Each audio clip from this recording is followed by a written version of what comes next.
Hey everyone, I'm Brimstone. And I'm on once more unto the breach. Yep, we are making our way through the mines of Moria, the resting mines. But, not much of a difference in my opinion. Well, we are going to have a winged pain in the ass at the end. Oh god. Yeah, he's gonna be fun. He's probably the hardest boss in this game. Well, he's typically one of the hardest in just about any version of this. Yep. Anyway. I don't know. Oh yeah. But yeah, as you can see, you can still open the heal potion's still there. I still don't need it though. So yeah, this is the TurboGrafx 16 version of the music that I absolutely love. And, oh, I forgot to do a thing there. It's the time ring. Not one I ever found terrifically useful. Yeah, I believe that's the one that slows down enemy movement. Which is sort of handy, but, I'd rather just take some power or defense or whatever. Oh, yeah. I'd rather pace my enemies on the floor as opposed to, slowing them down like, some NFL, football reel. And we found, yes, silver armor, which I completely missed in the first time. Well, better late than never. Yep. And we have tier 5 equipment, and we are Studley. Also get a blue flame when we swing our sword. Oh yeah, I didn't notice that till you mentioned it. Yeah, in the later East games, I know when you get like the different tier equipment, when you get all of them, like your armor changes. In this version, they just make your sword swing a different color. Yeah, that was one interesting distinction between the PC and PS2 versions of E6. In the PC version, you didn't have, cosmetic changes to your character, but in the PS2 version, you actually did change when you equipped different stuff. Interesting. And we got more of the giant living Hoover vacuums. Actually, they did something similar in Oath of Felghana, didn't they? Cannot recall off the top of my head, but I'll be glad to take your word for it. I was thinking at one point, when you guys were doing, you, Goji, and GTF were doing that, I swore Goji said we got the Rao armor.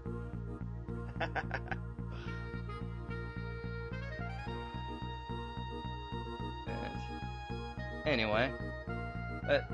But yeah, I love this track a lot. I know you mentioned it's not considered one of the favorites by many fans, but I really love the freaking the sax and the wind instruments being played in this. It's a really good composition. I love the fact that it sounds mysterious and melancholy instead of like a lot of the other times I hear it. It's like sinister and sinister, slightly sinister, which brings up the other reason why I liked it, was the abandoned mine gave me so much fucking headaches. I could like pause it though and just listen to this music and it would calm me down. It's like, Hudson Soft knew that this was a horrible area and it's like, you know what, it's, we don't want our council, we don't want the game and the council being thrown into, televisions and get lawsuits. Let's, give some calming music. A little audio therapy. Yeah.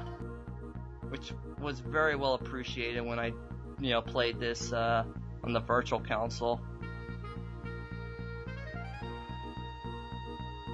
Pro tip, never play the virtual console of this game with the regular Wii remote. Play it on the classic. Your thumbs will thank you for it. Oh yeah, I'd have to imagine. Oh, I have some stories to tell.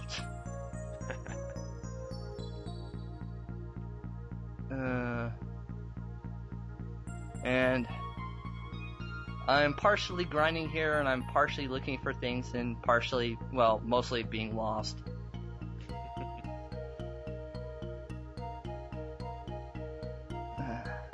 Oh well, at least the music is pleasant.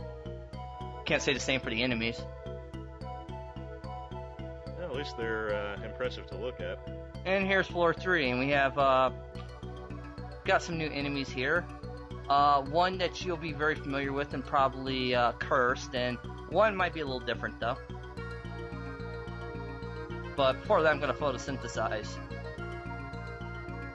Probably a good idea. Yeah. And also, I'm going to save here just in case I die.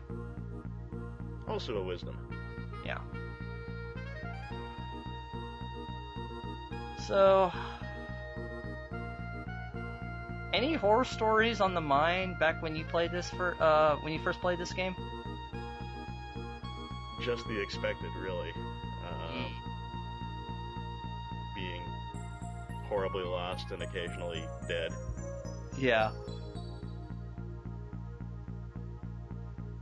Was this like, was it ever as bad as, say, Exile, that one maze that you went through in Japan?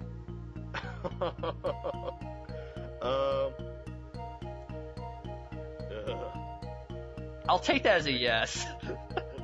No, just the appearance of the Phoenix things gave me. Yeah. That worries. That was. The Exile door maze was worse for getting lost, but not quite as lethal. So I at see. least it was just, pathfinding frustration. It's a lot easier to be lost and killed in this mine. Yeah. Yeah, that's understandable.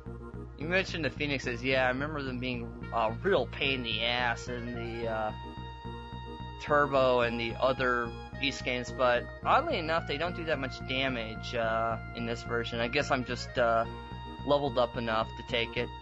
And we got Dark Nuts. Apparently so. The other thing, besides them doing less damage, the Phoenixes aren't nearly as fast in this one. In the Turbo, they just scream around at like Mach 12.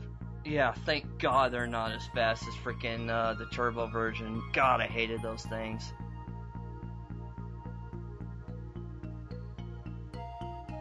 Yeah, you were trying to intercept missiles. And we got the Darm Key. Which is what we need to, fight the boss. Joy. Yeah, looking forward to that. Yep. Key made from blue orb. It looks like some of the ruins that we come across earlier.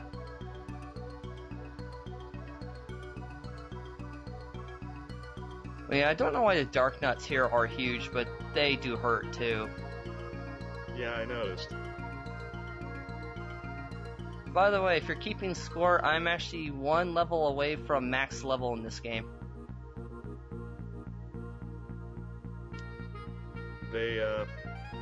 Do they just raise the cap in East 2, or do you just start over? You start over. Ah, okay. Yeah. It's actually one of the things I liked about the Turbo version was it made a better progression of levels,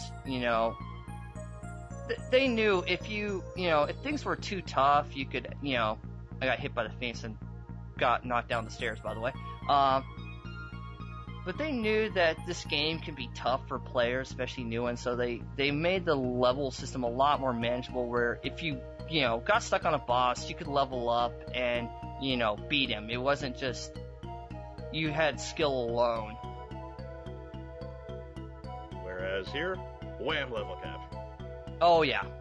In fact, we need to be max level just to have a chance at killing the boss. So it's really quite early in the game to be max leveled. Well, then again, the next level after is Dark Tower. Yeah, but that's really long. True. And another heal potion if we need it. Which I'll probably be using off screen, but yeah.